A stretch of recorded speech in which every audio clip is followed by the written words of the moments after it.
اس سب کے جاننے والے ہو تو تمہارا تو کام تھا کہ سب سے پہلے تم ایمان لاتے،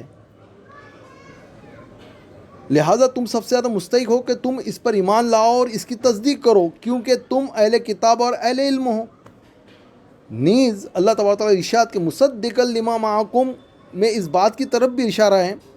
کہ اگر تم اس پر ایمان نہیں لاؤ گے تو یہ تکذیب خود تمہارے طرف لوٹے گی، یعنی تم خود بھی ان کتابوں کے جھٹلانے والے ٹھہرو گے جو تمہارے پاس ہیں، اس لیے کہ یہ پیغمبر بھی وہی چیز لے کر آئے ہیں، یہ پیغمبر بھی وہی چیز لے کر آئے ہیں جو حضرت موسیٰ علیہ السلام اور حضرت عیسیٰ علیہ السلام اور دیگر انبیاء علیہم السلام لے کر آئے ہیں۔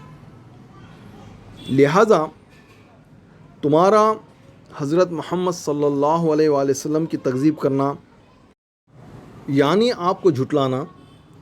در حقیقت ان کتابوں کی تکذیب ہے جو تمہارے پاس ہیں،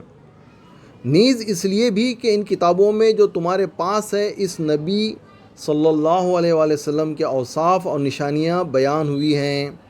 اور اس کی بشارت دی گئی ہیں جو یہ قرآن لے کر آئے ہیں۔ اس لیے اگر تم اس پر ایمان نہیں لاتے تو تم نے گویا ان کتابوں کے بعض احکام کو جھٹلایا جو تمہارے پاس موجود ہیں۔ پس جو کوئی اس کتاب کے کچھ حصے کو جھٹلاتا ہے جو اس کی طرف نازل کی گئی ہیں تو وہ تمام کتابوں کو جھٹلاتا ہے۔ جیسے کوئی شخص کسی ایک رسول کا انکار کرتا ہے تو دراصل وہ تمام رسولوں کا انکار کرتا ہے۔ جب اللہ تعالیٰ نے ان کو اس رسول پر ایمان لانے کا حکم دیا تو ان کو ایمان کی ضد یعنی اس کے ساتھ کفر سے روکا اور اسے ڈرایا۔ فرمایا وَلَا تَكُونُوا أَوَّلَ كَافِرٍ بِهِ، یعنی رسول اللہ صلی اللہ علیہ وآلہ وسلم اور قرآن کی تکذیب کرنے والے پہلے لوگ نہ بنو۔ یہاں پر اللہ تعالیٰ کا ارشاد اول کافرین بھی، اس کے اولین انکار کرنے والے، ولا تکفروا بھی، اس کا انکار نہ کرو سے زیادہ بلیغ ہے، کیونکہ جب وہ اولین کفر کرنے والے ہوں گے تو گویا وہ کفر کی طرف بہت تیزی سے لپکے ہیں۔ اس رویے کے برعکس جو ان کے لیے زیادہ مناسب تھا، ان کے اپنے کفر اور انکار کا گناہ تو ان کے ذمے ہے ہی، بعد میں آنے والے ان لوگوں کا گناہ بھی ان کے کندھوں پر ہے جنہوں نے ان کی پیروی کی، یعنی قیامت تک جتنے بھی یہود اور نصارہ آئیں گے ان کے تمام کے گناہوں کا بوجھ بھی انہی کے کندھوں پر۔ پھر اللہ تبارک تعالیٰ نے اس معنی کا ذکر کیا جو ان کو ایمان لانے سے روکتا ہے، اور وہ ہے دنیا کے ادنا فوائد کو ابدی سعادت پر ترجیح دینا۔ اللہ تبارک تعالیٰ نے فرمایا وَلَا تَشْتَرُوا بِآیَاتِی ثَمَنًا قَلِیلًا، کہ میری آیات میں تحریف کر کے ان کے عوض حقیر معاوضہ مت لو۔ اس سے مراد وہ دنیاوی مناصب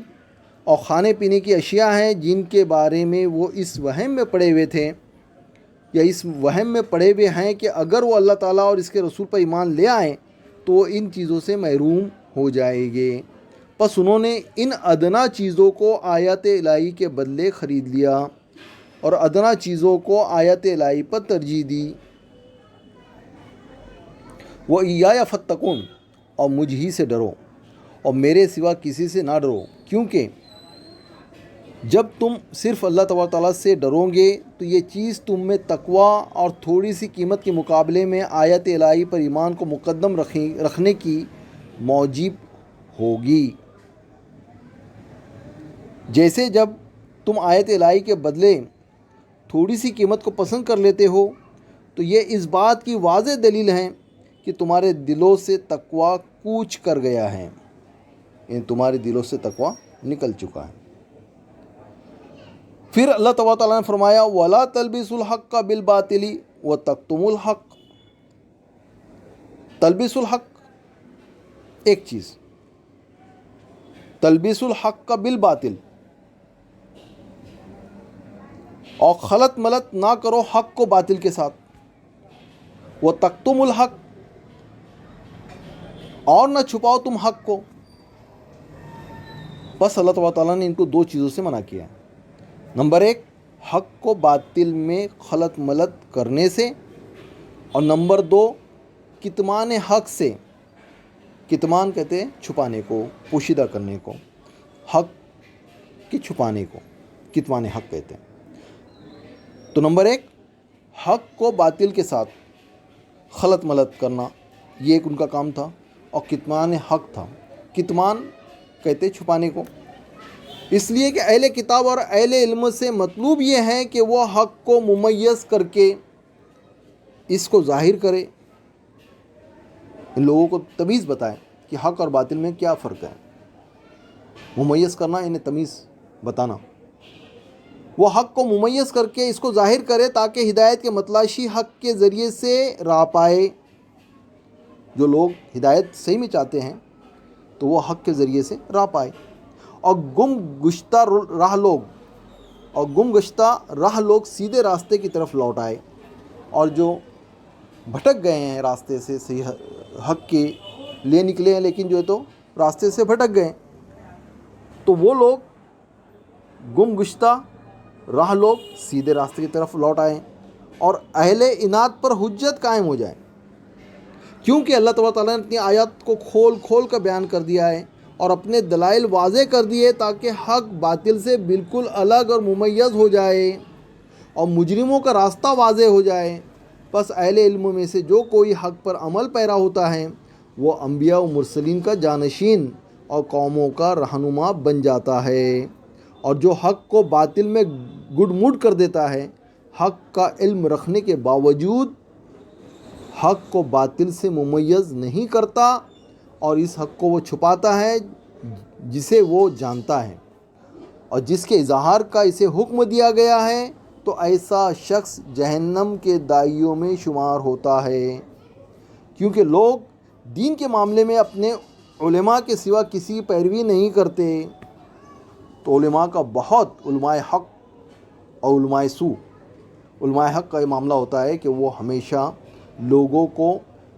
اللہ اور اس کے رسول نے جو بتایا راستہ اس کی تعلیم دیتے ہیں، اور علماء سو وہ ہوتے ہیں جو کہ لوگوں کو بہکا کر غلط راستے پر لے چل جاتے ہیں۔ تو یہاں پر یہ علماء یہود جو تھے یہ علماء سو تھے، اور ان کے متعلق یہ تمام چیزیں آ رہی ہیں کہ پس تم ان 2 چیزوں میں سے اپنے لیے جو چاہو چن لو۔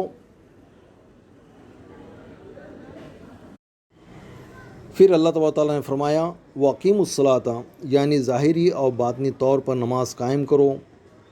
وَآتُوا الزَّکَاةَ، یعنی مستحقین کو زکوٰۃ دو،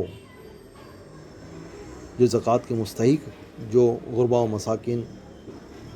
یتیم و بیوہ لوگ ہیں، ان کو زکوٰۃ ادا کرو۔ وَارْکَعُوا مَعَ الرَّاکِعِینَ، اور رکوع کرو رکوع کرنے والوں کے ساتھ، یعنی نماز پڑھنے والوں کے ساتھ مل کر نماز پڑھو۔ جب تم نے اللہ تبارک تعالیٰ کے رسولوں اور آیت الہی پر ایمان رکھتے ہوئے ان افعال کو سر انجام دیا تو یقیناً تم نے اعمال ظاہرہ اور اعمال باطنہ کو معبود کے لیے اخلاص اور اس کے بندوں کے ساتھ حسن سلوک کو، اور عبادت قلبیہ، عبادت بدنیہ اور مالیہ کو جمع کر لیا۔ اللہ تبارک تعالیٰ کے فرمان وَارْکَعُوا مَعَ الرَّاکِعِینَ، رکوع کرنے والوں کے ساتھ مل کر رکوع کرو، کہ معنی یہ ہیں کہ نماز پڑھنے والوں کے ساتھ مل کر نماز پڑھو۔ پس اس آیت کریمہ میں با جماعت نماز کا حکم اور جماعت کے وجوب کا حکم ہے، اور یہ کہ رکوع نماز کا رکن ہے، کیونکہ یہاں نماز کو رکوع سے تعبیر کیا گیا ہے، اور عبادت کو اس کے کسی جزء سے تعبیر کرنا عبادت میں اس جزء کی فرضیت کی دلیل ہے۔ محترم سامعین کرام، انشاءاللہ العظیم ہم کل کے روز آیت نمبر 44 پر انشاءاللہ کل سے شروع کریں گے۔ صدق اللہ العظیم و صدق رسول صلی اللہ علیہ وآلہ وسلم، وآخر دعوانا ان الحمد للہ رب العالمین۔